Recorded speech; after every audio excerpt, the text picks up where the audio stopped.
Halo sahabat YouTube, apa kabar kalian semua? Kembali lagi di channel sederhana kami di Sport Entertainment.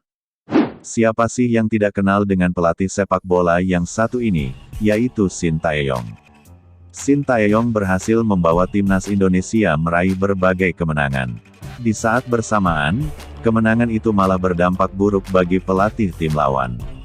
Sejumlah pelatih harus rela kehilangan jabatannya karena kalah dari timnas Indonesia. Lantas siapa saja pelatih yang harus kehilangan jabatannya itu? Yang pertama, datang dari pelatih timnas Arab Saudi U19 yaitu Damien Hertog.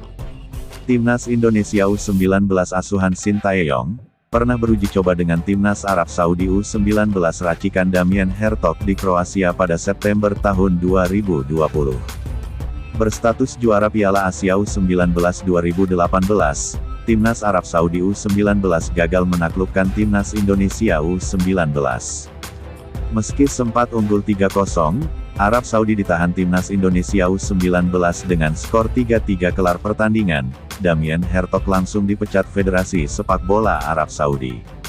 Ia dipecat karena dalam dua laga uji coba sebelumnya, Arab Saudi juga mendapat hasil buruk, yakni tumbang dengan skor 2-3 dari Bulgaria dan diempaskan Kroasia 3-4.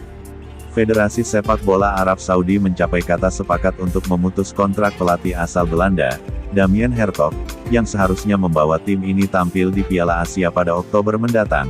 Turnamen akhirnya batal karena COVID-19, ditulis pernyataan resmi di laman resmi SAF. Yang kedua, datang dari pelatih timnas Malaysia, yaitu Tan Cheng Ho. Tan Cheng Ho kehilangan jabatannya sebagai pelatih timnas Malaysia kelar Piala AFF 2020. Jabatan itu hilang karena Malaysia gagal lolos ke semifinal Piala AFF 2020.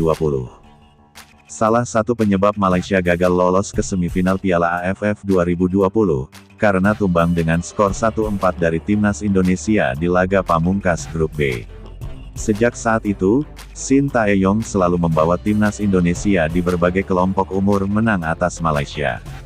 Cheng Ho telah mengadakan diskusi dengan manajemen FAM dan menyatakan niatnya untuk mundur, menyusul kegagalan pasukannya lolos ke semifinal di Piala AFF 2020, kata Saifuddin Abu Bakar selaku Sekjen FAM mengutip dari media Malaysia, Semuanya Bola, Senin tanggal 3 Januari tahun 2022. Yang ketiga, datang dari pelatih timnas Singapura, yaitu Tatsuma Yoshida. Bukan cuma Tan Cheng Ho yang menjadi korban racikan Shin Tae-yong di Piala AFF 2020. Pelatih asal Jepang, Tatsuma Yoshida, kehilangan jabatan sebagai pelatih timnas Singapura, setelah sang tim asuhan disingkirkan timnas Indonesia di semifinal. Namun, Tatsuma Yoshida bergerak cepat. Tak lama setelah meninggalkan Singapura, Tatsuma Yoshida dipercaya menangani klub Liga 2 Jepang, Ventrovet Kofu. Kemudian yang keempat, datang dari pelatih timnas Kuwait, yaitu Viteslav Lavika.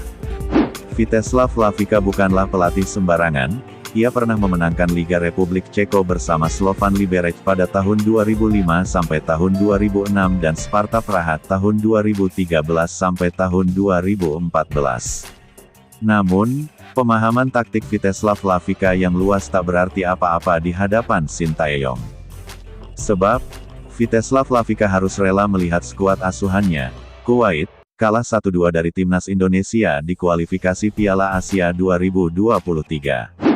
Kekalahan itu yang memaksa Kuwait gagal lolos ke Piala Asia 2023. Saya meminta maaf kepada semua supporter Kuwait. Saya sangat kecewa atas penampilan buruk melawan Yordania, kata Viteslav Lavika mengutip dari laman resmi AFC, Kamis tanggal 16 Juni tahun 2022. Kami ingin membawa kebahagiaan bagi supporter, namun hasil sebaliknya yang kami terima. Saya berharap yang terbaik untuk Kuwait di masa depan, tutup pelatih asal Republik Ceko ini. Dan lalu yang terakhir datang dari pelatih timnas Vietnam U20, yaitu Din Denam.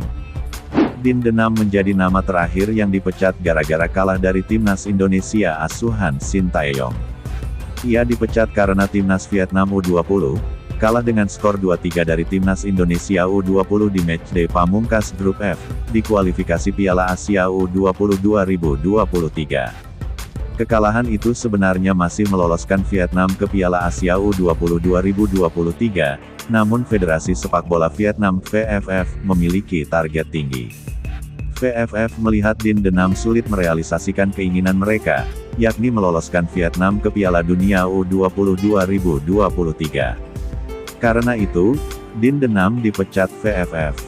Dinh De Nam bisa dibilang terkena karma, mengingat pada Juli tahun 2022, ia juga menginstruksikan anak asuhannya untuk bermain tidak ngotot saat bersuara timnas Thailand U19, demi lolos ke semifinal Piala AFF U19 2022 sekaligus menyingkirkan timnas Indonesia U19.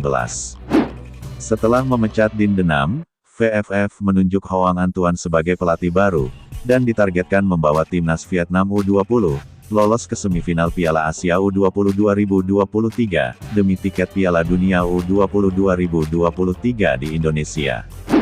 Baik, semoga video ini bisa bermanfaat bagi kalian semua.